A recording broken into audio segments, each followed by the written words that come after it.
As the final buzzer sounded on the Pistons' 2023 season, two die-hard fans, Mickey and Harry, each passed out and witnessed a vision.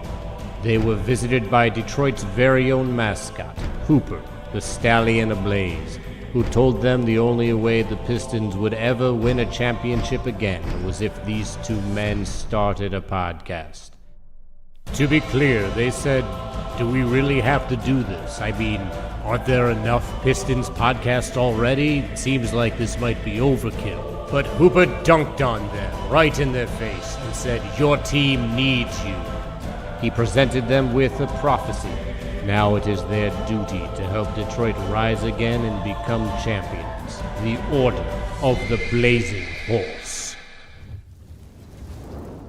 Welcome back to another episode of The Order of the Blazing Horse, the only Detroit Pistons podcast based on a mystical prophecy. I am one of those prophets, one of the men touched by a horse, not in an inappropriate way, in a dreamy, visionary way. At the end of the 2023-2024 season, Harry Morrow's out here in Michigan getting swamped by that mugginess, joined, as always, by my co-host, my co-prof, the guy who is the real boss out here. I tried to write boss with boss or prof. It didn't work. I like it. Well. I got you. I appreciate you. Stay with it. He is the man of many X's. And by X's, I'm talking about in the bowling game. Strike City out here from my man, Mickey Jacobs. What up, Mickey?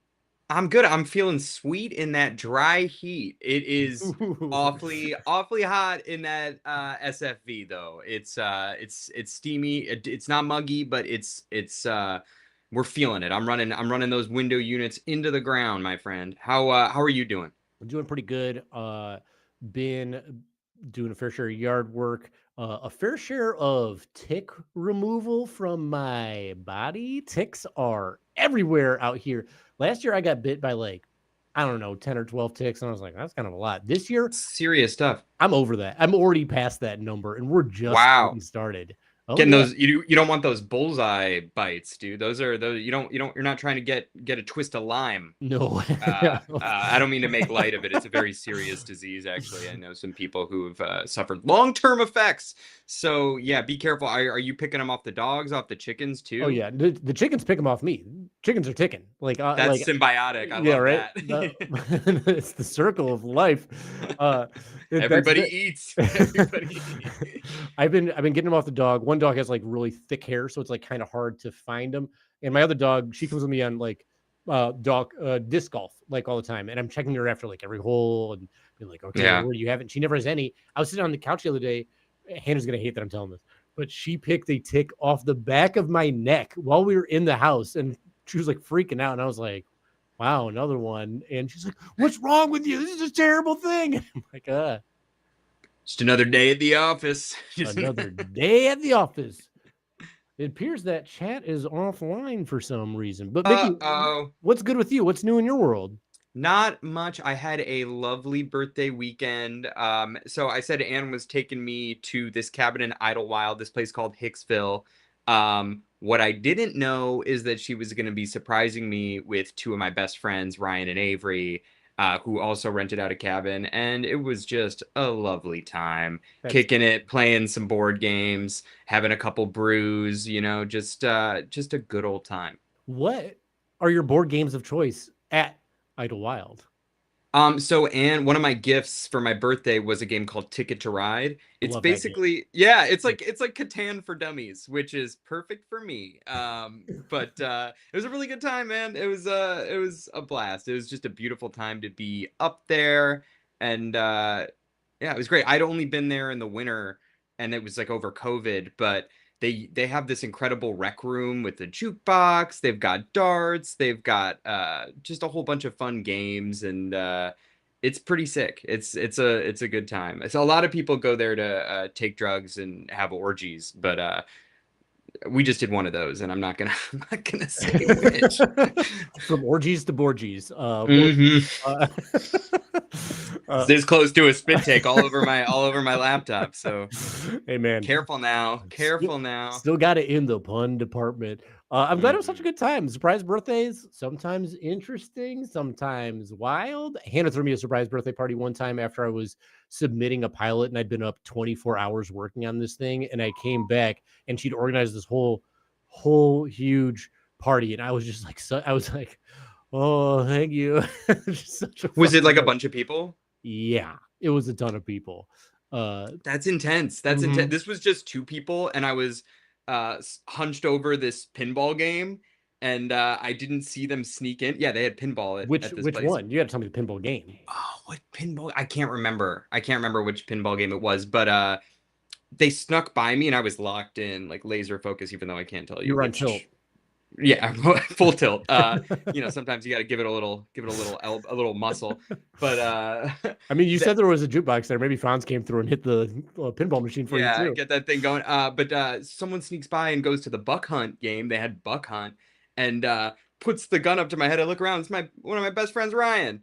And it was just but it was nice that it was only 2 people. I didn't have to be like doing a whole lot of socializing that I didn't expect to be doing. A whole ass party is a lot, but that just means she loves you. Yeah. That just means she cares. Especially and a bunch of other people do too. She hates having people over, so it was for me. It's amazing that Anne did that for you. She found the right people to come out there. It's awesome that your buddy's on the big buck hunter game, because as we all know, that's Marcus Sasser's game. He's the big buck hunter on the Pistons. Big time. Just splashing them. And I mean, I guess the team that is looking to make the Eastern Conference Finals are also the serious buck hunters, because the Indiana Pacers, after disposing of the Milwaukee Bucks, after throttling the Cleveland Cavaliers, are now stomping on the Knicks in this 3-1 series that people have been loving. The series has been very fun, very exciting. But, I mean, how have you felt about it? Because I have one very specific take from the series. Tell me about your Pacers Knicks take. I mean, my thoughts really haven't changed since last week, where I outed myself as being a fully Pacers pilled, which is, if you had told me that mid-season, I would have slapped you in the face. I would have just pop. But no, man, they're really hard to hate. Between Halliburton, Nesmith, and just the overall depth that they have and the pace. And I mean, his triple-double with no turnovers, I like that. Yeah. I like that a lot. And again, I'm here for the teams that aren't trying to make a living at the line, that aren't trying to flail, aren't trying to hit the deck and get a call first and foremost. They're just trying to get buckets. And I hope that they can keep it up against the Thunder. I'm a little skeptical, but burn me with your blazing hot take. It's not a blazing hot take. This is I have been a man who has dismissed the Cade Cunningham turnover situation for a long time, mainly to pump my guy up, who got third team all NBA. By the way, I think you should have got second. Robbed. Whatever. The money's the same. The accolades, whatever. You get yours. How do you wait real quick though? 7th in MVP voting, 3rd team all NBA. It makes sense for me, Harry. Please. I don't. Well, I just think people weren't watching enough. And I think that people like to prop up people with history, even though it's supposed to be like a singular season award, and that's fine. Whatever. I'm over it. I was mad about it at first. But the turnovers are high with Cade. Watching Tyrese Halliburton's Master Reese Theater with 30-point triple-double, no turnovers, made me really want Cade to work on this turnover situation. Because let's say Cade's averaging 4 turnovers a game, roughly. Mm-hmm. Let's say out of those 4 turnovers, 3 turnovers turn into points, and let's say it's all 2s, right? So it's 6 points a game. You're essentially giving up 6 points a game, and not scoring on the other end, and that could make a huge difference in the grand scheme of things when these games come down to it. So I hope, I have a couple things. We're gonna switch over to our young core here in a little bit in areas of growth and stuff that we want from them coming up. But I have two areas for Cade that I want him to focus on, and that I wonder what they could be. is that. Do you know what the other one is? I certainly do. You certainly do. And I also think that it's going to be the Thunder and the Pacers. I kind of think the Pacers are going to get worked, but I hope they don't. I hope it's a great Me series, too. and I Me hope too. Indiana wins their first in NBA history. That'd be very fun. Yeah, no, I'm with you, and I think I know what you're gonna say, and I don't want to jump the gun, or maybe this is a perfect segue into it. Talking about the young core. If you could snap your fingers, I'm pulling up Cade's. Let's go regular season splits, shall we? From this season. So 9.1 assists to 4.4 turnovers.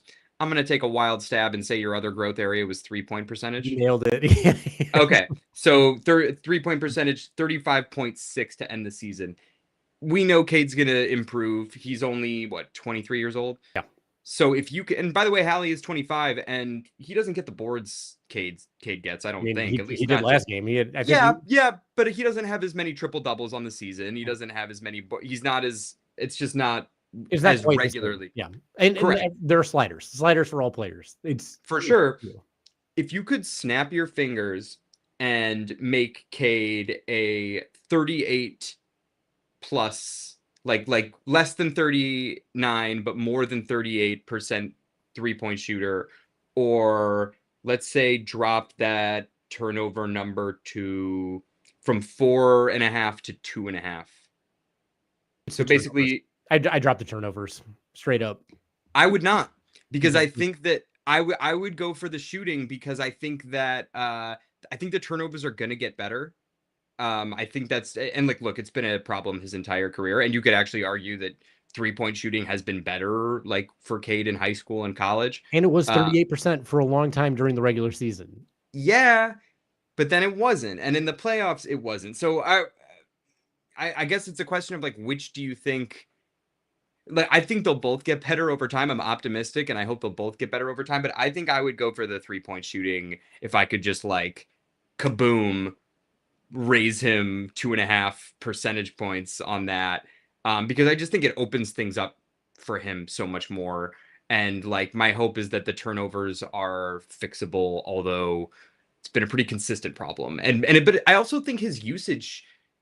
I don't know. Hallie's got pretty high usage, but during the regular season, I don't know. I don't know. It's a lot. It is a lot. It is a lot. The reason I said turnovers instead of 3-point percentage is because he was shooting 38 early in the year. And I think his conditioning is going to get better, and that's going to make his 3-point shooting better. Because we've already seen proof of concept that it's getting there. Great.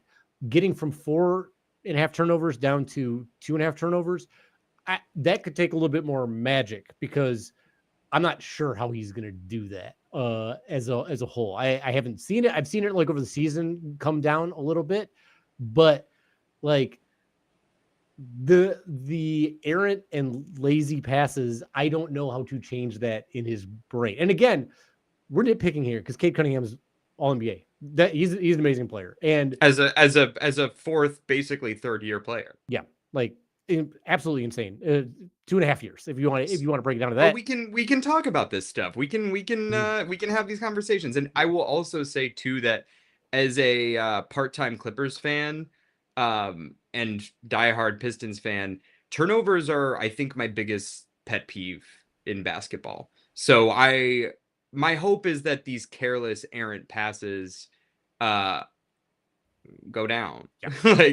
I hope that these are, and I also think some of it is protecting the ball against defenses. Just sometimes he's just they catch him sleeping a little bit. But I also think personnel could change that too, if all of the ball handling wasn't on him. I don't know, even Luka got Kyrie, and just I don't know if that affected his numbers so much, but the just best handles in the history of the NBA on his team. Right, but I don't know if that affected Luka's numbers at all, but I definitely think just knowing that you've got someone else who can do that, who's not Dennis Schroeder, who, credit to Dennis Schroeder, he's been great, but that's not Robin. That's not the number 2 guy who is all right, you go. And as to who that will be, we'll find out. But should we address some of the other young core and what your one attribute that you would like to max out on the slider for them? Because it's just like a video game, right? It's that easy. Or Marvel cards, if you're into that sort of thing, right? Where you see the strength and the stamina, agility, intelligence, HPs, and whatever you're into. The one thing I do want to say before we get off Cade and the turnovers is the one part of me that'll be a little upset when the turnovers go down is we won't be able to see as many Cade Cunningham. Oh shit, I just turned the ball over. I'm going to block the shit out of you in transition plays. And those were always very fun to watch this year. But you know what? I'll live. Yeah, right. it's worth it. Okay. Hopefully it just saves energy, and he's just able to keep going the whole game. I'm with it. Get that energy up there. Okay. The one I'm going to start with our youngest player for what I want to see. I have a very simple plan for Ron Holland for the offseason. I want the Detroit Pistons to lock Ron Holland in a gym with Fred Vinson and a lifetime supply of whey protein powder and just get that man shooting threes and getting big. Put some size on them bones. 19 years old. I know you're still growing. The kid is 6'9", y'all. That's a big kid. He doesn't look like 6'9" though. No, and that's what I'm saying. Bulk him up. Get some meat on those bones. Do something. And when that's going on, if Ron Holland gets a 3-point stroke going on, that solves a lot of problems for the Pistons in the future. Like so many problems. If he gets bulky and he gets a 3, that's a 4. That's an easy 4 for you, or 3, however you want it to be. It doesn't really matter, but like he's 6'9". He's huge. And the defense is great. The defense is really good. God, it's hard not to just be like, lock them all in a room with Fred Vinson. But I really do think size is key for Ron. Because I actually believe in the shot. I don't think it looks as busted as Asar's, not to drag Asar, but I definitely want him to just pack on a few LBs, grow into that frame. He doesn't have to be Jalen Duren, rippling, bulging, just pulsing, sweat pouring down his rippling muscle, but just being more difficult to move would be huge, and just being able to add a little heft to those drives. But I believe in the shot, and I actually think mechanically it looks all right. Listen, I'm not an expert. I'm not a shot doc. I'm no Fred. But I think size is the main thing for RH2. I think it's gonna come too. Like I do too. I bet, because what's he weigh right now? Like 205, I think is what his weight was. Yeah, this season. Slight bet for 6'9". By 2026, the kid will be in the 230s. Yeah, like enormous. Also, when he hits 21, alcohol is part of the system. He's moving up in the weight game, my friend. It's like that beer weight. Get that keg weight on this man. Yeah. Not that I'm saying you should drink. If you have a drinking problem, please take care of it. It's a serious issue, just like a gambling problem. And if you have a subscription problem, please don't forget to like and subscribe to. There it is. There it is. Everything in moderation except subscribing and liking. That you can just spam it. We want you to be belligerently smacking that like button, ringing that bell like it's Christmas, and we don't even know anything about that. But you want your family to be like, "Where you been?" You're like, "I've been on a bender," subscribing and putting on the notifications to order the Blazing Horse, telling all my friends. Hey man, we're moving up in the subscriber world. We're up to 77 out here. Let's go. Let's go. That 100. Get us to triple figgies. It's all free. Get us to triple figgies. Son. We got some fun stuff. We're getting some nice love for the Rontage that Harry cut. Mickey pulled all the clips for. Let's be clear. This is a collaborative. It's a group effort. It's a group effort. But you were doing the snips, and you were doing the the exporting. What's your favorite transcode? My favorite transcode, 1920 1080p. Hey, there it is. It's 264, I guess, because it's so small. Classic. Apple ProRes for an animation, because we're trying to get that high quality resolution, but we're all watching shit on our phones anyway. 1080p is fine.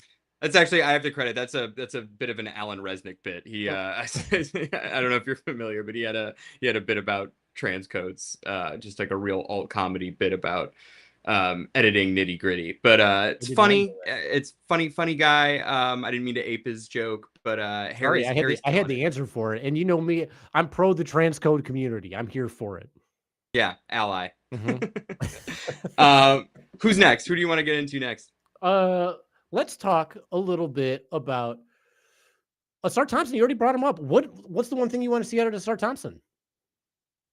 It's close between handling and shooting, but I'm gonna say shooting. That's the guy I want primarily locked in the Vincent room. It's like there's got to be some, Trunchbull. It's the chokey. Oh yeah, It's the chokey. What's the shout out shooting Raldol. gallery? The shooting range. The Mhm. shooting range with Fred Vincent. By the way, shout out Ant Edwards for loving the movie Matilda. It's his favorite movie. Mhm. Um, It's a great but book. great book too. Great book too. Um, what about you? What are your plans for Asar? Okay. For me, it is. I hate to do just the one because this all goes together in one thing, right? So let me You bring can it you in. can do a couple. You can do a So couple. this is a sequence of things, right? I want him to fix the handle, and by fix, I just mean tighten it up. Just tighten up the handle a little bit. Do you guys remember the spin that he had? Do you remember the spin So move sick. that I know broke exactly what you're talking the about. Yeah. internet? It was so Yeah. fast. People thought Everyone thought it was just time warped. That is sensational. People thought it was sped up. People thought it was fake. So And he's capable. He's capable of time warp. He's Nightcrawler, right? He's in one place, then he's another. That's the second Marvel reference from a guy who doesn't even like Marvel all that much. From a guy who's blacklisted from Disney, but not for any negative reasons. Not for any negative reasons. Just we don't work well together, I suppose. Regardless of that, Marvel's all fine and dandy. And Asar is the Nightcrawler. He's capable of getting that handle tighter. It's already there. Just get a little bit tighter so he can get to the rim and finish. I don't care about the jump shot all that much. Like if the jump shot gets there, that's fine and dandy. But if you can finish at the rim at a high rate while you're dribbling by all these people, that's phenomenal for me. I would love to see him do that, finish around and through contact, all that. And into my last bit, because I'm already seeing him make improvements here, the free throw percentage. I don't care that much about the jump shot. I would love to see it go up. But to me, if you can get your free throw percentage to 79, 80% with your handle getting to the rim and that athleticism, they're going to foul one. He is already getting the foul calls. mm-hmm. He's getting to the line. He was knocking what, like 60, 63% or something like that? Get your free throws up. He's so good at getting to the line too. Sorry, Right. I didn't mean to cut you off, but You- it's a great way. It was really effective against the Knicks. Like that was when we sort of had a chance there for a while. Was when he was forcing them into foul trouble, not by flailing, Mhm. not by hitting the deck, By sailing.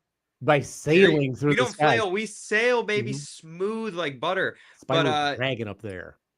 so I want to ask you too, in terms of him improving his handle, is that just in terms of, his drives and not getting stripped as much, not dribbling off his foot? Yes. Or do you really want Asar to be like a number 2 creator in the starting lineup? I don't care. Like if he gets Okay. to that point, that's awesome. But if he can just get to the point where he's not losing the ball off his foot when he's driving or getting it stolen from him easily while driving, again, if the game plan is I can beat you to the rim, I can get up there, I'm holding onto the ball, I'm getting to the free throw line, and I'm finishing on top of that, that is a huge success for Asar Thompson with the ball in his hands, right? He's Yeah. he's already faster than almost anybody who's guarding him. He's bigger than most of the people who are guarding him.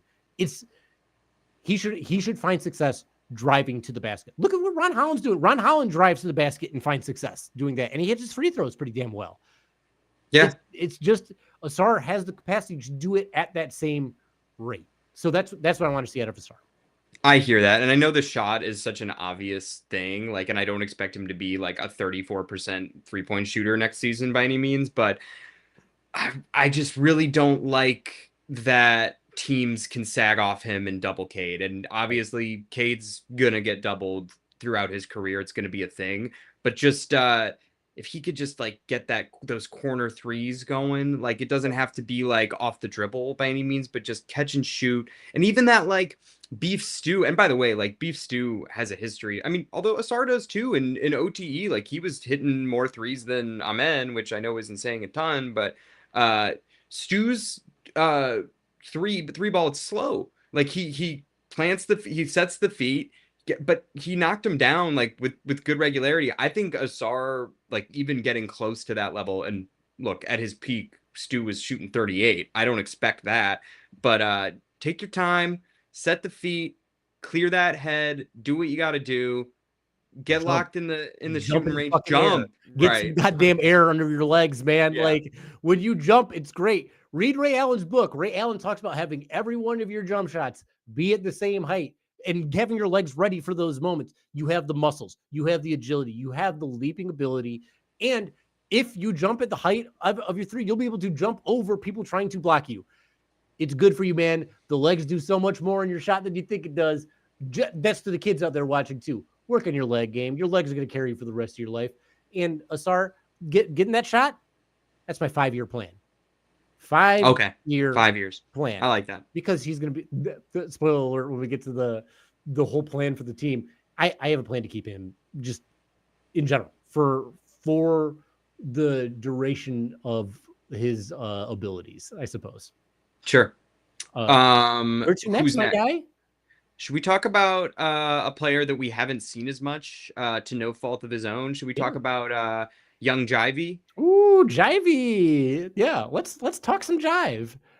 So this is where I really want to see the handle improve. And I'm not saying that he has to be, like the number 2 creator, but I do think that so much of his game involves defenses collapsing around his drives and him kicking. What cannot happen is that, because we know Cade's going to turn the ball over sometimes, like kind of a lot. Yep. Your number 2 guy can't also be doing that.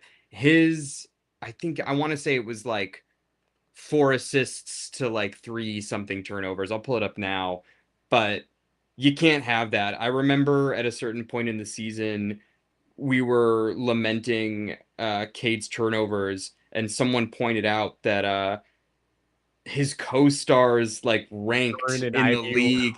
Yeah, Duran and Ivy were like right up there with him. And yeah, so this season it was 4 assists to 3 turnovers. No bueno. No. Can't have that. God, if that could even get down to 4 to 2 or 4 to 1.5, that would be so great. And just taking better care of it. And like I want to chalk it up to youth. I also want to chalk it up to, you've got Ivy, Asar, and Ron, all of whom are pretty turnover prone because they're all so fucking fast. So fast. They are so fast, and it's like they're superpowers. So you don't want to slow them down. You don't want to, as Daly said about Rodman, you don't want to put a saddle on a wild stallion, not to keep comparing players to animals, but the stallion. Yeah. But yeah, it's the handle for me with Ivy, and I mean that in terms of turnovers. Yeah. I completely agree. I think the turnovers be a great thing to solve, really fucking get it down there. And I do think continuity will help with that, like just playing with these guys.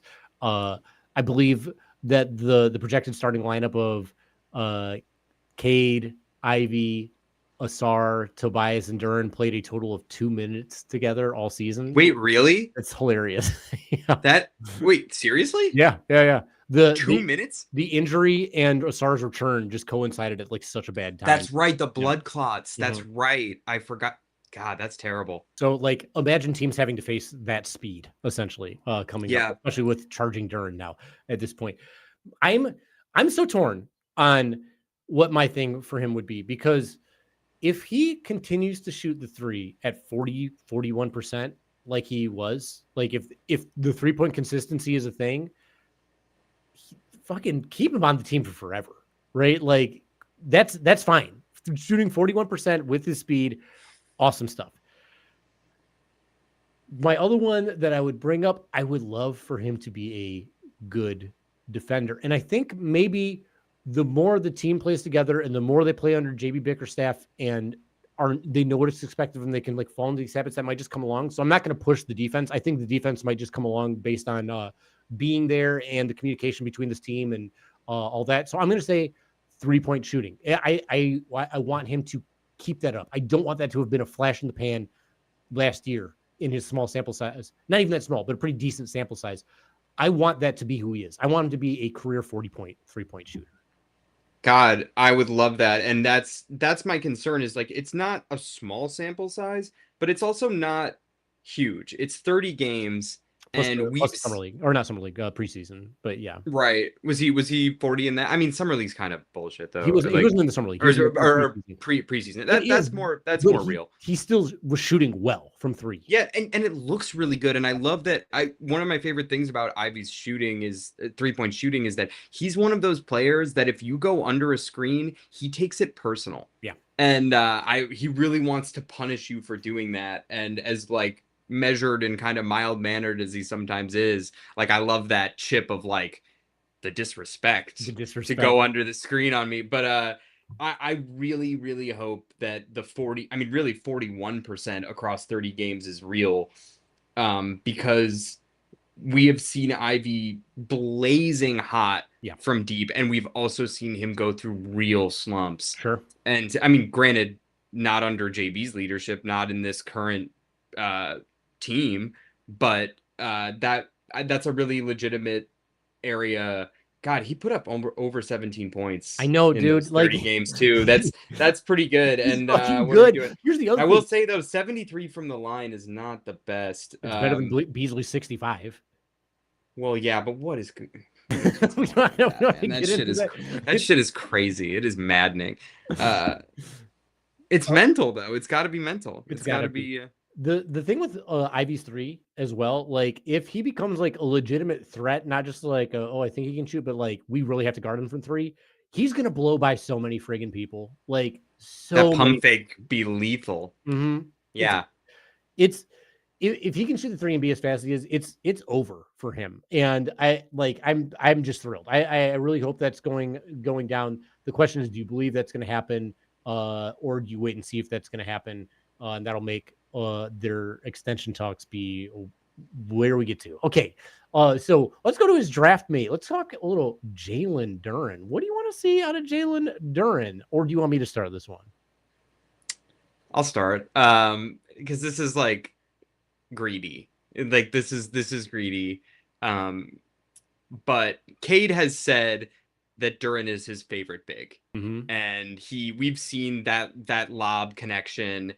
The defense improved quite a bit this season. The passing is looking really good. I expect all of those areas to just like improve trajectory wise. And like, spoiler alert for off-season stuff, like I believe that Duren is the center of the future, especially the way that he performed in the playoffs and everything.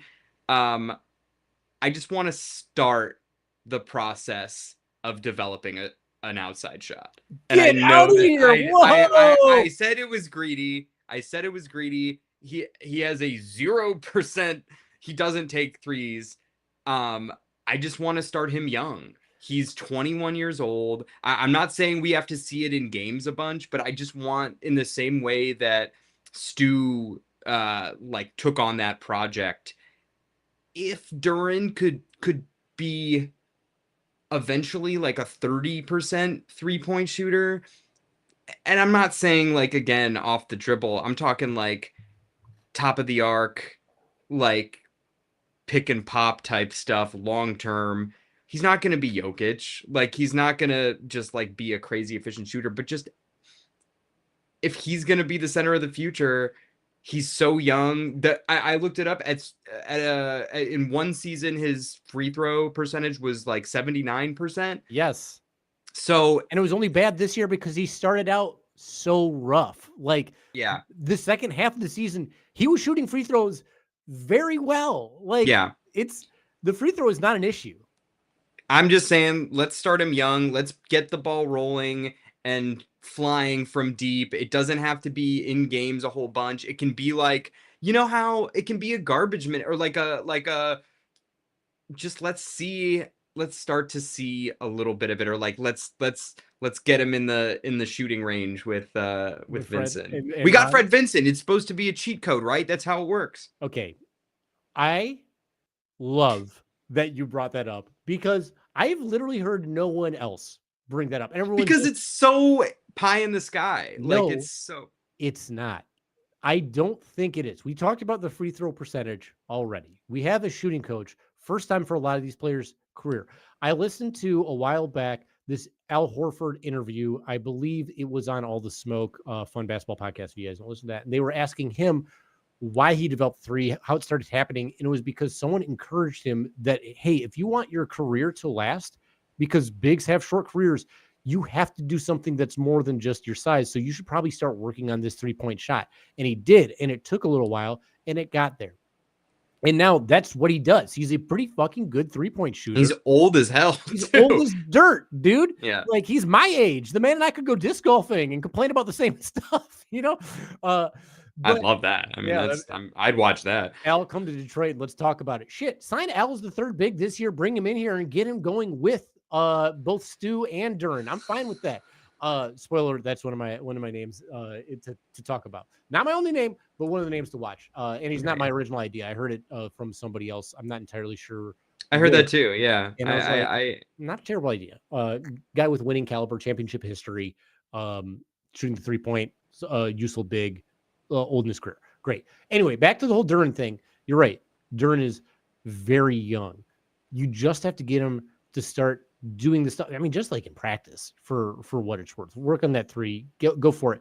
He's so young that it doesn't matter if this takes, again, 5 years, the 5-year plan. If it takes 5 years and he's starting to shoot like pretty decent from 3, that's great. Because let me ask you, this is a little spoiler about, this is also so tied into our like tale of two off seasons. I know so many people are like, I don't know if we should sign Duren because Asar is really the future. And I don't know if they can work together.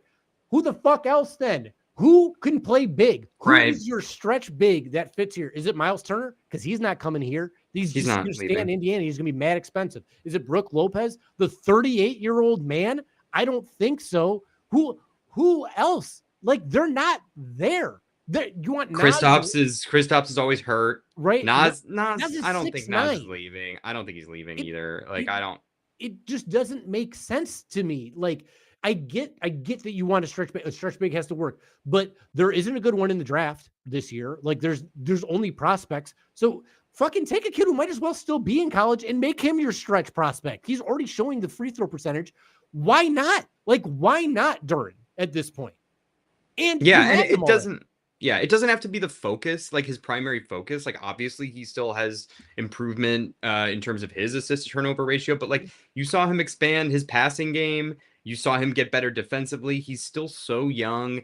And I'm not saying they're similar players, but you see Bam developing an outside shot. Right. And, like imagine if he had started that a couple of years ago. So I don't think it's just, and the only reason I feel comfortable even like throwing that out there is because of all the growth that he's shown in these other areas. Cause I remember, a year ago, you and I would just be saying, just get better defensively, just get better. And lo and behold, he is like, he is getting better defensively, and that's also like JB's bread and butter. Mm-hmm. So let Fred spread a little of his own butter, the Fred spread around, on that JD toast, and let's just get the ball rolling on it. Because I agree, I'm ready to commit to if Cade wasn't just saying nice things and he really wants.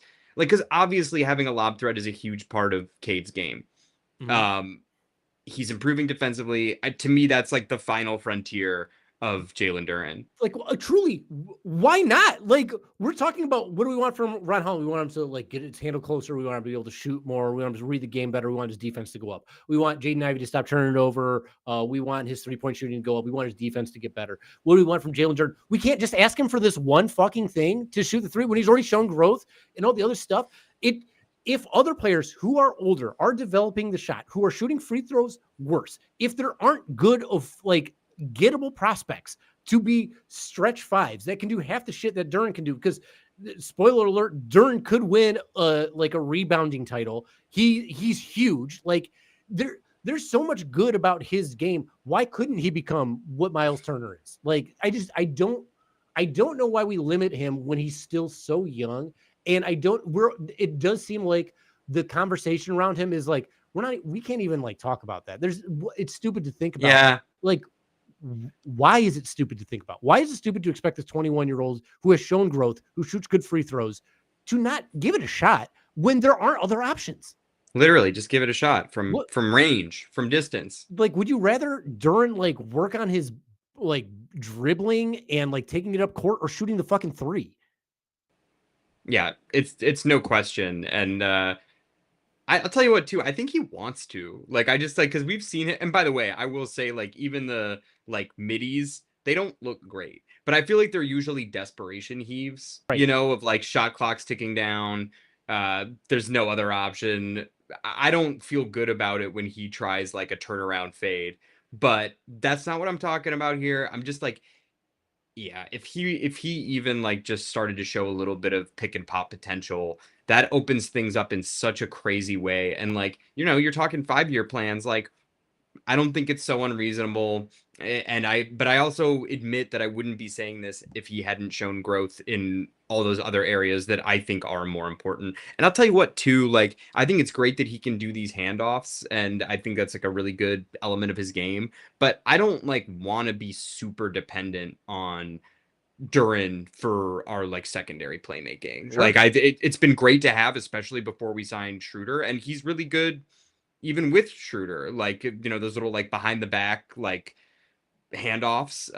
But yeah, I would ideally like Ivy or whomever is in the 2, and even Asar to be taking on more of that load so that he can be really dominating the paint.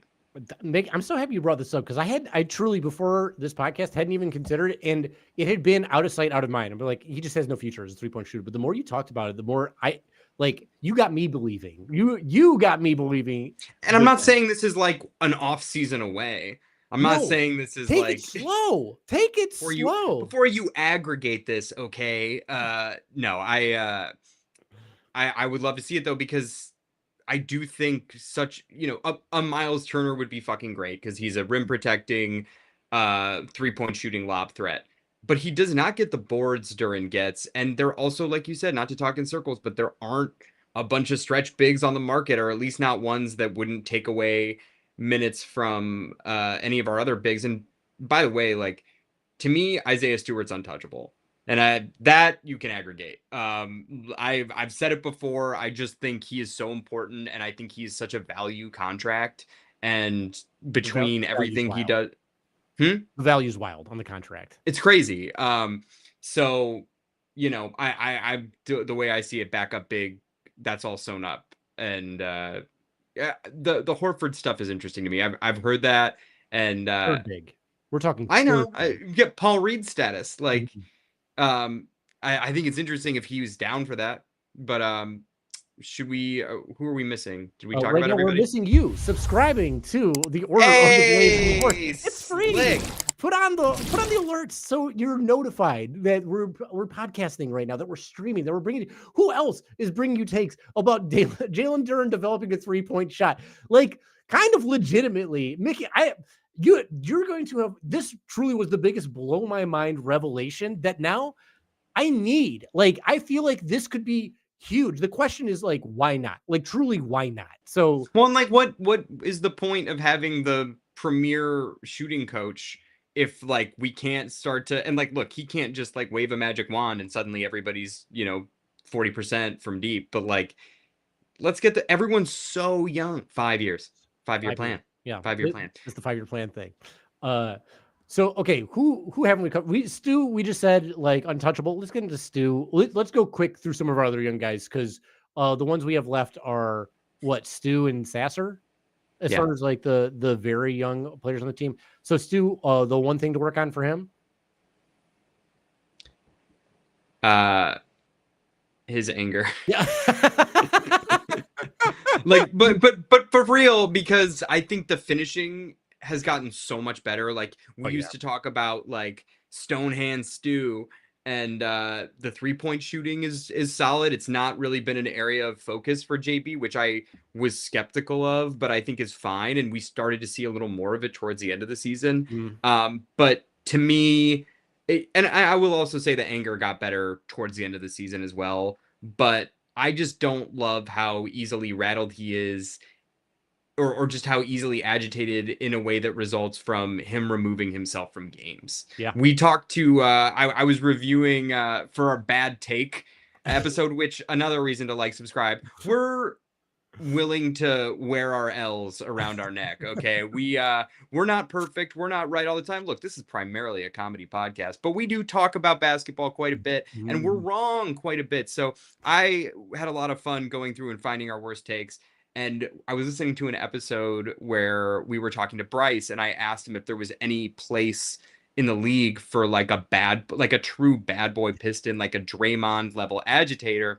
And he said, not if it's taking him out of games. And you look at it, even with Draymond in the playoffs, when he's making decisions that ultimately result in suspensions at a time when his team needs him the most, because the Warriors need Draymond and we need Stu. We needed Stu in those playoffs. And that was injury. I mean, that was not a result of his attitude or his energy or his spirit. That was purely injury, which sucked. Yeah. But no, we can't. I don't like the Pacers knowing that they can just like poke him a little bit and then he's seeing red and technicals are flying and suddenly, he's on the bench. Yeah. So, and I'm not even going to bring up the Giannis thing. We all know it. We've talked about it to death.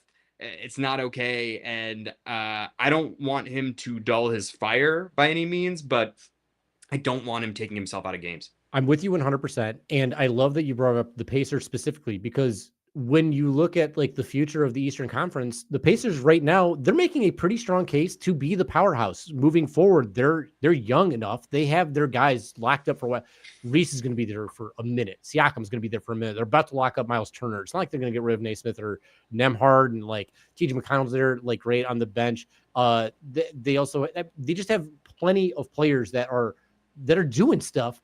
And if that's one of the best teams in the East, the Pistons are going to have to get. Dude, is Jarris Walker on the? He is on the Pacers. That's the fuck, man. Forget about so you don't even need to keep. And by the way, Obi Toppin's been playing pretty well too. But they're big. They can all shoot. Yeah, sorry. They're. How do you hate the Pacers, dude? How do you believe me? I tried.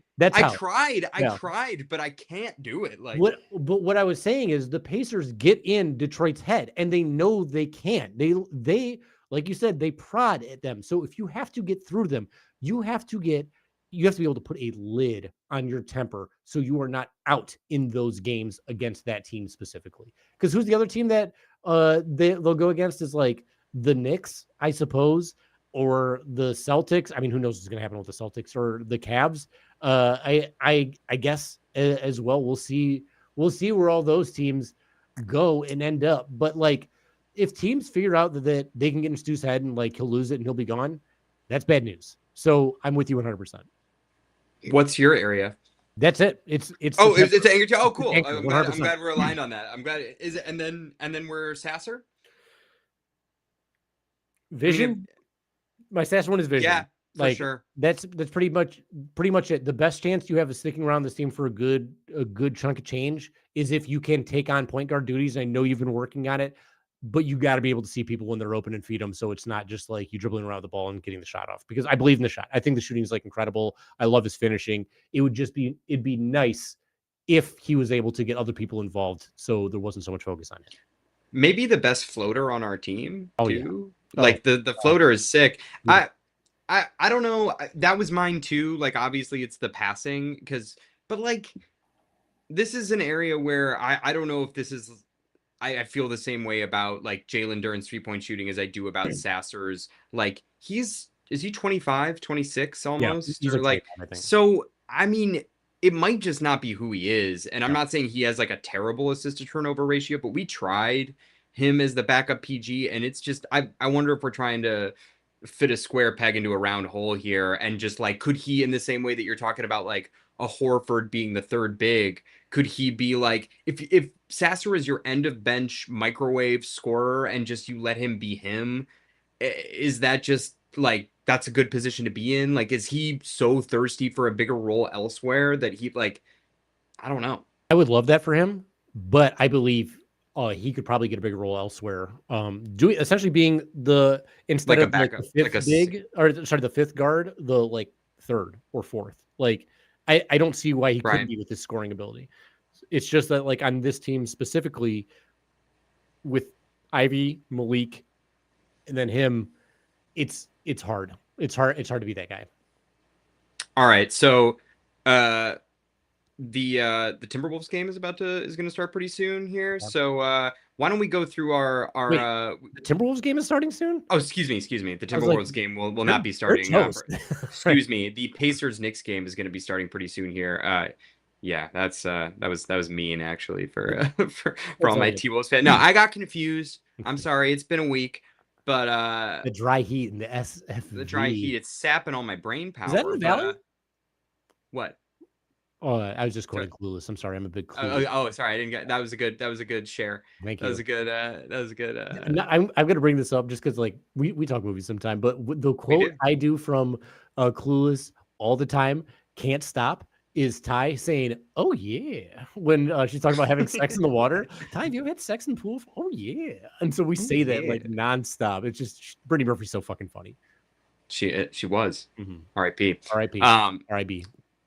R.I.B. But we've got our plans. You know, we're not GMs. We're just a couple of podcasters who, by the way, would love for you to like and subscribe and ring that bell for notifications. Hell, we'd love to hear your thoughts. Email us at orderoftheblazinghorse@gmail.com. Put it in the chat right now. You're watching. You're here. We see you. We would love to hear your takes on what you want to do for this season. We want to know what you want to see from the young guys. We want to know who you want to bring back and all that jazz, who you want to lose and all that stones. Okay, so we've got a little game here, and by game I mean sort of a guided conversation called I'll show you my off season if you show me yours. Not a creepy way. Not a creepy way, but we're gonna let those off seasons hang out and drag in the dirt here. I gotta tell you, Harry, there's not much to mine. It's very simple. It's kind of just one move. So I think I should probably go first just because I have no doubt that yours is more intricate than mine. It's not that intricate. I have possibilities because the complexities of the MLE, the middle exception, the taxpayer, the tax exemption, like all the exceptions are so complicated for me that I was like, I'm just gonna be safe here. That's what I don't understand a lot of that stuff. I'm not gonna front. We're getting into aprons. We're getting into exceptions, and I don't make exceptions. I make decisions. Okay, I'm a GM. So I've. It's a generous laugh. That's a generous laugh right there. I don't make exceptions. I make decisions. Oh my god, that's big money talk. Thanks. There's SVG, there's MJJ, and I'm gonna give you my I'll give you my starting lineup and my bench, shall we? Yeah, let's do that. All right. At the starting point guard position, we have Cade Cunningham. At the 2, we have Jaden Ivey. At the 3, we have Asar Thompson. At the 4, we have Tobias Harris, and at the 5, we have Jalen Duren. Here's where things get a little more interesting. I want to keep Dennis Schroeder. I think that the value that first of all, I think he wants to be here after being such a journeyman. I think the idea of any semblance of continuity that he could have would be welcome. I'm hoping that he wouldn't ask for too much money. He was making $8 million. I'm hoping we could get him for 10 to 12 for another year, maybe 2. If that, honestly. If that, I mean, my hope is that he's as cheap as possible. And I also hope that his low stats this season are outliers. And I just love his experience. I love that he's played. We've talked about it a lot. Olympics, champion, or he's won a chip, right? Or he's played in the playoffs with the Lakers. and other teams, I assume, but I forget if he's actually won a chip. But been on so many teams. he's played at all levels, and he's been the head of the snake, and he was so big for us in the playoffs, like bigger than he should have had to be, probably. But so good to have, and reliable. It also seems, and it seems like he really gelled with our guys too. He plays with a lot of grit, and he hit major shots, really clutch when we needed him. At the 2, who do I have? Who's it? Was it Tim Hardaway was the backup? Well, he was the starting. It's Beasley. Sorry, excuse me. It's Beasley. I need Hardaway, or excuse me, Schroeder and Beasley are the guys I really want to bring back. So I know you hinted at Naw potentially to me at one point. You're pro Beasley, anti Naw now? Correct. I first of all, I don't think Naw or Nas are gonna leave. I think for me, like, I know the Timberwolves are supposedly cheap, but for them to get rid of Nas at least would be like the Celtics getting rid of Peyton Pritchard. It's like cult hero, like in those cities. As for Nah, I respect the defense. I respect that he's young, and the shooting's been really good too. But I was just looking at their stats, and the sheer volume that Malik Beasley is putting up, I think is going to be really hard to replicate. I think he played really well with Stu. I think he played really good with Schroeder. And I think that the off-ball movement is so crazy. It's Curry-esque, I would say. And just, I'm not saying they're the same player. Don't aggregate it. Just in terms of his ability to run and relocate. I will add a caveat that I really hate his mid-range game. I really don't like when he forces mid-range looks. I'm not saying he should never take a mid-range shot, and he's hit some clutch buckets, but to me, if it's not a dunk, a lay, or a three-pointer, I don't know if I really want him taking it. So, and he's not a good defender, but he's good for a steal a game, which I think is like pretty similar to Nas numbers, and I think they play actually pretty similar minutes. I also understand that there's more to defense than Stocks, and Nas a way better point of attack guy. But at the 3, I have Ron Holland, who I want to get more minutes. I don't want to bring back THJ. I heard some stuff about him and Beasley kind of swapping contracts, essentially, like like an idea. I think it was Pulse where Keith Smith was talking about, like, if he wants to take like 8 million and Beasley wants to take like 16. Yeah, if Beasley wouldn't take the MLE, and then you have to get like renounce rights and go into the cap and hope that one of them takes like the tax level, whatever it is, tax them. I just think Beasley's so important to the team, both in terms of his prolific shooting and in terms of his energy and vibes, and like so much of the team's success, I think, was just like centered around them loving each other and like just being a really tight-knit squad, and he was so integral to the culture. And I'm not saying THJ wasn't. I just think he's the odd man out, and I think that the streakiness is like a little less forgivable from a guy who's not jacking 9 threes and hitting 41% of them. And THJ was huge for us. We absolutely don't win multiple games if not for him. And I just like him a lot. And I like seeing TH Senior in the stands. Like, it was absolutely a part of the season. But I want to bring in at the backup 4 Sante Claus, Sante Aldama. I just, to me, this is the area for improvement. I think we need size, and I think we need shooting. I don't think he's like the greatest defender, but I think he's competent. And then Stu at the 5, and if we can keep him, Sasser as like that 5th guard off the bench. But I don't want to mess with the guard rotation. I want to at least take Ivy through the deadline. I think he deserves that. I do want to. I'm ready to extend Duren now, but that's it. Is just size, shooting off the bench. I also think Sante could be a plug guy that you plug in. I'm not saying he's like the long-term starting 4 for when Tobias eventually moves to the bench, because I think Tobias is going to be in Detroit for a long time, to be honest, from what I've heard and read. But I just think that's like the main area of need. And I just kind of like where everything is at. I think that makes us a lot better than Tech, in the backup 4 position. And, who knows, maybe Tech's down season was an outlier, but I also like the size that you get from Aldama. Yeah. He's 6'11", maybe 7 feet, depending on what you want, and like 3-point shooting's nuts. Like the question with Santi would be like, can you pry him from Memphis? Which maybe you can, because Memphis is who knows what they're doing, and who they're doing it with. But he's an RFA, so like, what do you have to offer him? How much does that eat into your salary cap? And how do you get how do you alleviate tech in the process? It's like tech and excuse me, tech and some picks for like what, a pick or something like that. I don't Right. know. Right. Like, or Sasser or Reed or whatever. I mean, because Aldama's also kind of a third big too. Yeah. Yeah. And maybe we draft one, you know, like maybe we draft a project big. So I know I forget the name Bryce was thrown around, but there's a big he likes. If you go on to Motor City Hoops, who the Motor City Hoops Substack, which Mickey and I both contribute to from time to time, Bryce has a video breakdown, I think, of a draft crush is what he's talking about. And Bryce knows draft shit, like pretty big time. So get on that and follow that. Santi Aldama is on my power forward list for sure. I had him on there. The two other names I had to watch in the power forward world as far as free agents go were, and I don't even really like this guy, but Taurean Prince, because the 3-point shooting is nuts. And it's been that way for a while. And you probably need, we had from YouTube, we see we probably need to bring THA back if you want to act as an over the cap team and bring back Beasley on the full MLE.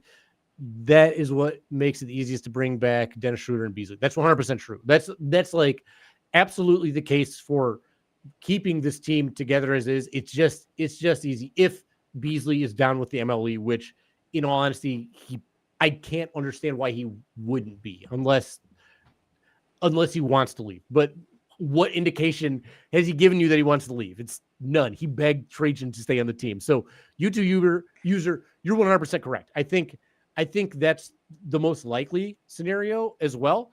It's just a question of how do you make that work, and like what does THJ agree to role wise and whatnot. So, in regardless of that, Santi is still a power forward as opposed to THJ being power forward. I guess 2-3. Right, Ron could be your 4 at that point. So who knows? But let's just talk about like other people and other things just in case, because we don't know what's going to happen. The chance of it being the exact team that we had last year, it's got to be slim to none, I imagine. At the very least, Paul Reed's probably not going to be back, I'm guessing. Although he was cheap. He was real cheap. He was real cheap. Okay, so let's just transition to mine from there. I'll start from there. I'll start at the third big. This is where I looked at the most. We already hinted at Al Horford. If he's willing to come and take that role, get that 3-ball going on, that's great. Then you get some proof of concept. Who knows? The other name that I looked at as far as the big goes is also a Boston boy. It's Luke Cornett. Luke Cornett at 7'2", hustle, muscle, not a turnover guy. That's what I love about Luke Cornett. Does not get turnovers, and he's huge. One thing that, and I love Paul Reed because like so many deflections, so much defensive activity, but he just got powered through, unfortunately, as the big. And what I want to see from the third big, because the Pistons aren't a huge team, I just want the size there. Like I would love somebody to be that big. And I know Al Horford's not big, but if Al Horford can shoot the 3, that's great. Give me Luke Cornett in there for some size, just to fill up those minutes, just to be a body. Now, I loved watching Luke Cornett minutes with Boston. At first I thought it was cheesy, but like, whatever. And like now I think it's kind of freaking good. The Cornett contest, right? Yeah, he's a big man. Standing reach of 9'6". Stu with his crazy wingspan, standing reach of 9'05". So considerably different. Can I say, by the way, that's Taurean Prince. Interesting, a little old if I'm not mistaken, and also 6'6", which is kind of small for the position. Small.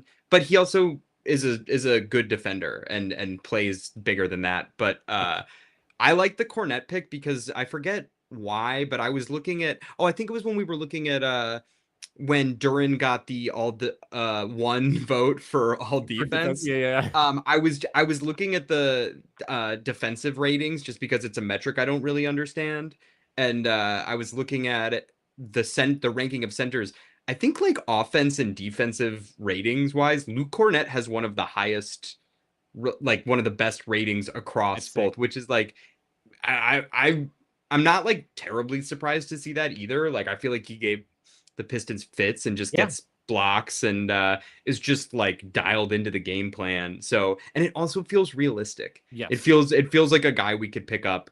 And yeah, with like injury stuff, like hopefully Stu comes back healthy, but like good to have perhaps a bigger option, a bigger big than Paul Reed. Yes. No offense no to shade. Paul. Yeah, no shade to Paul Reed, but you're in Luke Cornett's shade because he's a fucking tree standing in front of you. Yeah. Those branches. I'm not sure how you get Luke to sign as a third big. You're in a decent contract and at least 20 minutes a night as a back. That's very true.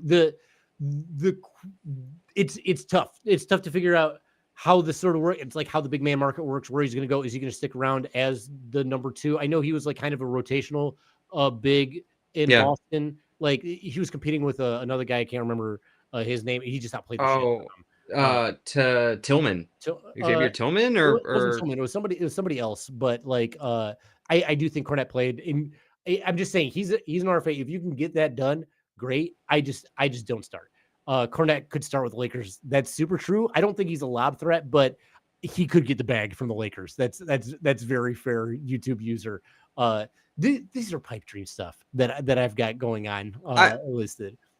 Keep going, but I do want to hear from YouTube because like again, I fully like the mid-level exception stuff, some of the cap stuff, not my area of expertise. So I want you to keep going, Harry. But while he's going, YouTube user, I'd love to hear what your dream off season would look like, because I'm loving these outside perspectives and you're pointing out holes in my logic that I really appreciate. So go on, Harry, keep at it. The other thing I want to point out about like my suggestions are, and this isn't necessarily what I want. This is a tale of two off seasons, right? This is a way that it could go.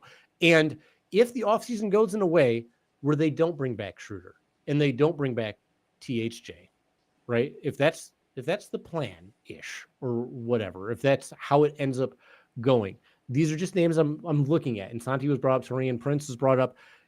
Jake LaRavia is, if you're willing to take a flyer, I suppose. I kind of fuck with LaRavia. I like LaRavia. I watched some Memphis games when he was over there. Is he in Sac now? Yeah, he's in Sacktown at the moment, and like he can stroke. Like the dude's got a 3-ball, like without a doubt. It's just that's kind of what I'm looking at the moment from the power forward position. Can I guess 2 other names that we've sort of discussed? Sure. Trey Lyles. I took him off my list. You took him off your list? What about oh, sorry, go ahead. No, go ahead. Nance. I know he's more of a third big. He is more of a third big. I took him off my list as well because of availability, essentially. Both those guys. I was like, they're just not playing the minutes. They're not there the way I want. And that's one thing I was like kind of looking for. Now, the way you get guys like this and you clear up enough space, again, if Schroeder's not there, which would be a bummer because I would love to have him back. Yeah. If they lose Schroeder and they're looking for a backup point guard, I would almost go young in this situation. And I'm kind of looking at AJ Mitchell, who could be an odd man out from. Ooh. Because Kaysen Wallace kind of has that, but he played really well before he got hurt. He did. And I loved him pre-draft. I really wanted the Pistons to draft him, actually. That's a nice pick. And he's young. He has 1 year, unproven. Let's see what we got as far as that goes. If you have to go cheaper, if you have to see what's going on, because he's still on a rookie contract though, so why would they? I think he's a free agent. Let me see what his situation is. I thought you were gonna go Ty Jerome with it, and I just feel like he'll be expensive. I think he will be expensive too, and like I like him as a scoring guy, but like, couldn't Sasser be Ty Jerome? Like in all honesty, I don't know if he's as efficient. I'll check out the assist to TO ratio. So AJ Mitchell. He signed a 2-year contract with Oklahoma City. He has a club option. So if Oklahoma City lets him go this season, that's a player I'm keeping an eye on for who's kind of available. I'd even maybe make a play at it if possible. Can you go ahead and tell me what you think Ty Jerome's assist to turnover ratio is? 2-1. 3.4 to 1.3. He can hoop, man. He's a solid player.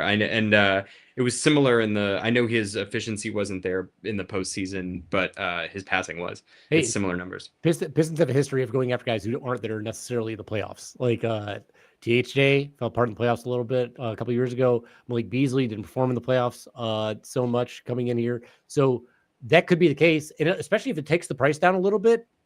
Great, I don't care. Like look how efficient. And I hate that these are both like kind of scory white guys in general, but like TJ McConnell for Indiana is a fucking fire plug, like absolute fire starter out there. Ty Jerome can beat that guy too. Ty Jerome fucking lit the Pistons up, and I believe you called he was going to light the Pistons up. YouTube user in the if it's not him, it's fucking Craig Porter Jr. Sorry, right? And what's not going to him? YouTube user in the comment says dream offense is to basically run it back, operate over the cap, but sign and trade for Kuminga at an average of 25 to 28 mil. Okay, YouTube user need to continue on that. Is Kuminga a starter? Where does he play? And if he's getting 25 to 28 mil, is he just like your power forward of the future? Is that the plan? Is he going to eventually replace Tobias, or is he going to send Tobias to the bench? And does Kuminga's lack of shooting a three, because I don't think he's a great three-point shooter, does that concern you at all? I am interested in him as a player. He's very young. He's only 22 years old. That I will say the shooting concerns me. But I did watch the Warriors towards. There was a point where literally the offense was running through Jonathan Kuminga in the playoffs, and I definitely think he's impressive. But I have similar questions about like what that means for Tobias. And listening to Pistons Pulse, they were talking to Keith, and they were talking about like a sign and trade involving Schroeder and PJ Washington. Which, and by the way, that was I think that was on the what's the other show that Bryce does with Game Theory? Yeah, it was on Game Theory, because I sent that to you because we literally had that conversation. Like we had that conversation not with the sign and trade, but with PJ Washington. And Harry very astutely pointed out to me that even though he has a big wingspan, he's 6'6". I didn't realize it. Are you sure? Yeah. Okay, I'm gonna check that. But also, I'm just saying him and Ron are the same height. I think is PJ 6'6". I think PJ Washington's 6'6", but let me pull it up. But his defensive rating also isn't better than Tobias. It's crazy. I mean, I know he's got it, but he plays bigger than that, and I don't want to get too caught. 6'7". I don't want to get too caught up in like, inches here, but like, but I don't think his defensive rating, and again, it's not a metric I like understand a great deal, but it's not better than Tobias right now. So, and I don't know that PJ Washington is going to be super cool with coming off the bench, but curious what YouTube user has to say about Kuminga's role. He's this power forward of the future, really good scorer. Cannot argue that. Like the dude gets buckets, and like you need buckets. Like I can't deny. I got no real qualm with that. Also, if he's getting 25 to 28 mil, that's not like the end of the world. Because here's the other big part of the Tale of Two offseason I want to talk about. You talked about wanting to sign Jalen Duren, give him the extension. I'm with it. Give Jalen Duren the extension this year. I don't give a shit if it's Nick Claxton deal for 5 years. I don't give you a shit if it's 25 for 5. I think that's a great deal for him. Start it up high and then have it go descending on the way down. But like, get that done, because I don't see him getting any worse. And bigs are valuable, and they're only going to get more expensive. And if it doesn't work out, you can trade him. Who's not going to want one of the defensive rebounding leaders in the league, and or not defensive, but rebounding leaders in the league? Who's not going to want a threat like that? Who's still young on a contract like that? So if you're afraid of like his tradability, I ain't, and I don't want to trade him either. I just think he's a great connection here, and I'm not worried about the fit with Asar. Again, I feel like, sure, they occupy the same space sometimes, but not always, and that can evolve, and they're going to learn how to stay out of each other's way the more they play with each other. And if Duren learns the three, or if Asar starts to shoot a little bit from three, that's going to even itself out over time. So sign this guy now before the ability gets so big that it's too expensive. And then this one might surprise you, Mickey. I want to extend Ivy as well. I want to extend them both. And I know that it's more of a gamble for Ivy because we don't know. It's like we haven't had the full proof of concept. We haven't had the full season seeing how it's going, but the numbers were trending up. And because of that, if you can get him at less than it would be, like, let's say he balls out and becomes an all-star this year. Now you're looking at potential max money, right? And you have Cade and another max. I don't want that. If you can get and Asar's not going to get a max deal because there are just too many offensive deficiencies. If you can get these guys playing and paid in the 20s, the 30s, let's say you get Ivy at like 29 mil or something like that in that range, 30 mil, even like for 4 or 5 years. So fucking what? Like I'll gladly take that. Again, still young, shooting the ball well, fast as fuck. I guess the question is like, how fast does he really look with the broken leg healed up? That is the question. I'm not like super worried about that. And like I hear that too because you can always trade him. Like especially if you sign him to like a nice deal. And yeah, I just have questions. And I also, so are you saying you'd give him more than Duren?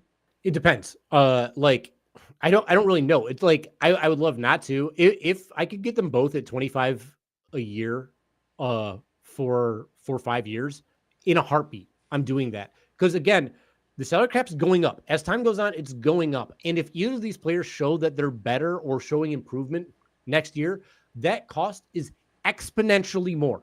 It is so much greater. So if you can get them at this rate right now, and then you're still like a potentially tradable asset, I get that if you sign him to an extension now and then you want to trade him at the deadline, that's way harder than if you have the ability for another team to say, we're going to extend him. Yeah, I am going to have this over the first apron in 2027. It's not the second apron. Like, you know, I'm for it, especially if you don't have to make that many moves when we have these young guys. If Cade is locked in, if Ivy's locked in, if Duren's locked in, and Asar is locked in, and then you have Ron still on his rookie deal, you have Stu playing at this low ass contract.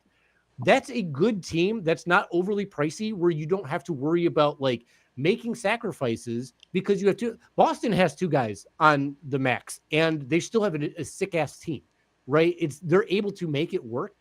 I believe in these guys. I believe in their young ability. And I think if you can sign them to this money right now, it's not going to burden you for the rest of this regime.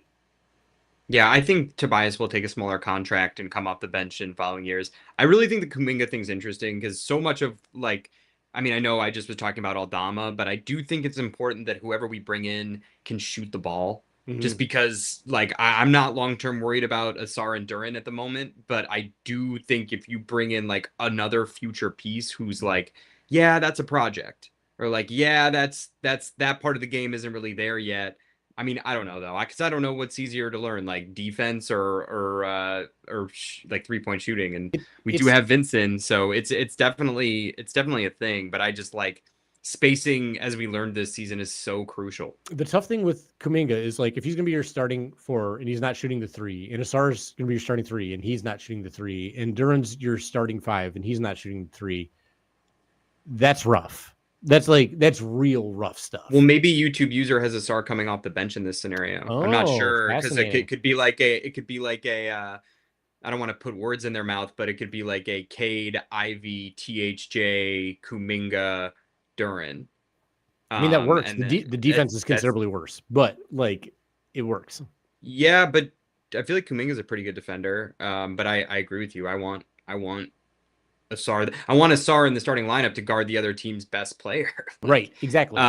So like that's kind of why he's here. But and I've heard, it's interesting to me. I've heard theories of potentially trading Asar if you were going to keep Duren there. And again, the thing I keep going back to is like, if you get rid of Duren, who is your real replacement? Like, truly, tell me who the stretch big is that's going to fill in that gap, because I don't think they exist. And well, it has to be a stretch big. Does it have? Or are you saying yes? Because this would be for because of Asar. Because Asar can't shoot the 3, you have to have a stretch. Both big. Cannot stay. Right. Yeah, right. That's the thought. That's the only reason to get rid of Duren, is because he can't stretch the floor. So if that's the case, who's your solution? Don't tell me. Wait. Did you say at the beginning of this, you said people want to trade Asar? Did you mean Duren? No, I meant, so most people would rather just not sign Duren and look for somebody else. Again, who? But people say if you keep Duren, then maybe you could think about trading Asar. You're not going to get the value for Asar that Asar offers this team. I just don't think giving up one of the most athletic, best defenders in the NBA, who's only 22 years old and hasn't even played 2 full seasons yet, is such a bigger gamble than I can imagine. That's like Giannis package stuff, like that's like which we're not doing that. We're not ready for that. And like, by the way, like you have shooting woes with Cade, Duran, and Giannis as well. Yes. But YouTube user has another comment that says, I love it. It's awesome if all those guys live up to those deals. My concern would be it would be almost unheard of for all those guys to develop into starting caliber players. Let me say this. They already all are. Cade's a starter. Ivy is in this half season shooting 41, averaging 17 points per game. I guess if Jalen Green's a starter, Jaden Ivey's a starter. Jaden Ivey's a starter. 70 points a game is a starter. Asar Thompson is already a starter. Jalen Duren is already a starter. They are starters. The question is, are they near all-stars at this point? So the other thing we have to consider is these are top 5 pick, with the exception of Duren, who is the top 13 pick. He's a lottery pick too, but Cade, first overall pick. Ivy, 5th pick. Asar, 5th pick. Ron, 5th pick. We haven't even fucking talked about Ron potentially breaking into the starting lineup. Like, they're just fucking do it at this point. I think that's a possibility. And I think that like I really want to see what Ivy looks like, and whether you extend him or not, I think he absolutely deserves until the deadline. But I could see a scenario, and this is just totally speculation, that if Ivy struggles to shoot and handle as well, and Ron is just cooking off the bench, like, I don't know, could Ron, like, I know he's not like a 2, but like, then a star's your 2. I mean, that would be crazy. Like that, and like whatever, positionless basketball, like right. it doesn't really fucking matter. Point guard, center, wings, right? Right. But if Ron's shooting and just scoring, I mean, that would be a hell of a 6-man though. But I'm just, my hope too is like, I want Malik Beasley back on this team, but I don't want us to be as reliant on him to be like our number 2 scorer. Right. And when Ivy was around, he wasn't, right. So it's different, but I just think there was too much like, God, Malik better can like 7 threes in a game. Otherwise we're cooked. Like, right. We can't do that again. I do think with the full season of Ivy, Ivy will be the number 2 scorer, and with more minutes for Ron and just a year of development for Ron and Asar, those guys are going to put up more points. I mean, like they already showcased they're capable of doing it. It's just a question of opportunity at this point. So, and again, this is a tale of 2 offseason. I don't think this is how the Pistons are going to do. I think what the Pistons are going to do is like pretty much keep it together with like maybe 1 or 2 little trades. Like we haven't talked about Lindy Waters, ditch Fontecchio and someone. Maybe. Well, we'll see. Aren't starting players on our caliber players on contending teams unless they live up to those deals. You're right. Like, I guess they're not, but like, I mean, they hung tight with the Knicks, and the Knicks are in the Eastern Conference Finals. And by the way, like they didn't play that good. Like in terms of like efficiency and turnovers, like, and those were close games. But maybe YouTube user is saying like that's because Caded, like right. Like, and that's fair, I guess. It's very fair, and I do want to be clear to YouTube user. I am the examples of not working at Atlanta, Charlotte, its own thing, maybe Houston. I think one of the big differences is like we have Cade Cunningham. That's like that is just like a difference maker. And 2, I'm not saying that this is going to work. No one knows what's going to work. That's part of the game. That's why Charlotte, Atlanta, and Houston didn't aggregate it. Right? Aggregate it. What I'm saying is that it's. I got you, Houston, on that. That's a great call. Houston got the number 2 seed, but they got bounced early. They have offensive woes. Pistons also got bounced early. What I'm saying is, I personally, if I were the GM, I have seen enough in this team to be willing to take that risk, because I don't think the risk outweighs the financial potential that we can have if it does work out. I do not think that we will get as sunk by those deals as we can potentially have.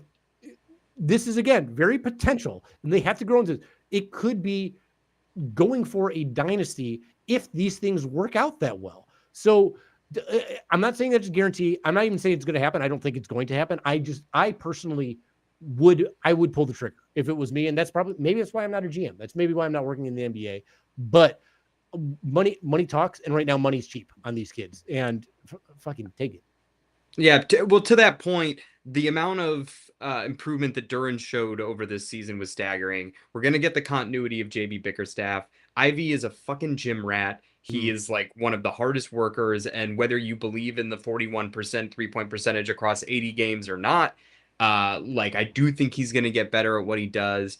And I wasn't saying we should extend Ivy before the deadline necessarily, but when you think about cap inflation and you think about like, okay, you know what, maybe you extend him and then learn over the course of this season or next season, it's not the best fit, or someone becomes available, it could still be a tradable contract. Yeah, absolutely. Like it's so I like that flexibility, and I actually don't think it like hamstrings you in that way. I almost forgot to say this one little point, and I don't know how you make it happen. I would love to acquire a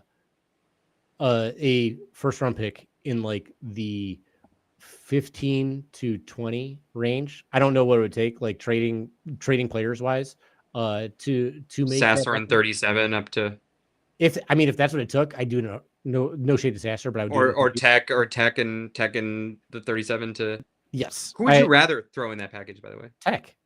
Okay. Easy. Because especially because now, and this is the other reason why, because the player I want to draft, one of these two players I'd want to draft, is a potential power forward in the future. I have my eye on Nate Clifford and Rasheer Fleming as two guys who I would take a flyer on to see, like, hey, can we develop them into something? No shade to Bobby Klintman. Like, maybe we see what Bobby Klintman's got, but like, who knows? Right now, keep getting wing forwards that can shoot the three, that can play some. Hey, that's Trajan's MO. So when you look at his like past several draft picks, with Herb and Trey and all these other guys, what do we got from YouTube users? He said, I would love a little. I would be a little more conservative, but Harry the GM would be amazing. You heard it here.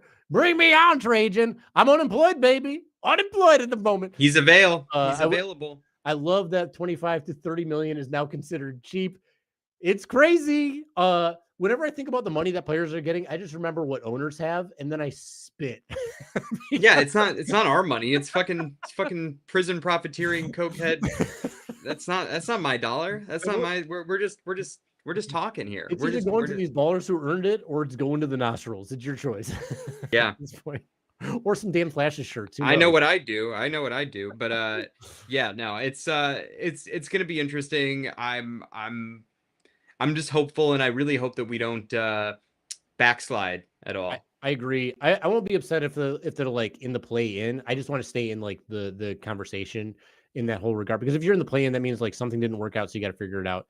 My two big hopes are they stay in playoff contention, in the playoff mix, ideally in the playoffs and like maybe a top 4 seed, and that they do not give away more of their draft assets, because if you're going to pay these kids, and Cade's already all NBA, if you're going to pay any of these kids, you need draft picks down the line so you can remain inexpensive in other areas with young, promising players. Right. Not just to package, but just to add young, cheap talent that's on rookie scale contracts. That's so key. Right. And yeah, hopefully the drafting is good, because you look at some of these guys like, like Khalil Ware and stuff, and it's like, man, I would love some of that. He looks great. Like it's really good. It's wise. It's smart drafting. I mean, I know he has his flaws and all that, but like, know what you need. Get those players. Get the type of players that are going to cost you money, but that you can replace. I mean, that's essentially what Memphis did with all their wings, right? They just had a plethora of wings, and Laravia and Aldama. They still do. They got Gigi. They have a bunch of like. It's a nice problem to have, right? Yeah, especially when you get expensive like they are with JJJ and JJJ and Desmond Bain on top of it, right? So like, that's their situation that they're in. But our guard's not small. So, and if you get these guys at the cheaper contracts, then you're not talking about the Jaren Jackson, the Desmond Bain near max contracts that are going through. Although Jaren Jackson couldn't get the 200 mil that he was going for because of the All NBA stuff. So interesting stuff there with him. But that's where I land. I say keep this team young, pay them right now so you don't have to pay them too much later, and save your draft picks, and maybe just do a little bit of finagling in the future. I love it. Mickey, you got any closing statements outside of YouTube users' biggest concern is that the current second option isn't on the roster. It's hard to package the contracts Ivy and Duran signed with GM Harry are hard to move for the second option. I get that. I totally understand that it's true, but is it to an extent it's true. But the other extent, I mean, if you have your draft picks, then you can move for the second option. But if you pay those guys high, then you can you need one of those contracts to get somebody.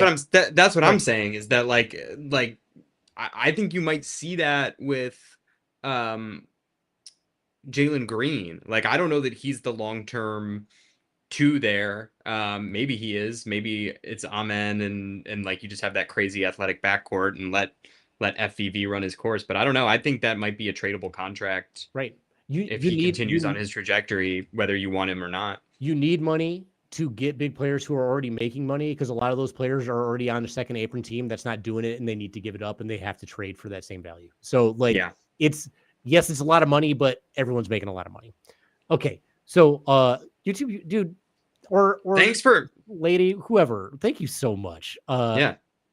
One of the contracts, not both. I hear that as well. I wouldn't even be opposed to it. And I think that's where Mickey was at one point as well. Maybe he's with me, maybe he's not. No, I'm still yay Duran, nay Ivy yet. So just but I don't hate the thought behind just getting them both out of the way. And to be fair, I have waffled on this so many times. This is where I'm at right now.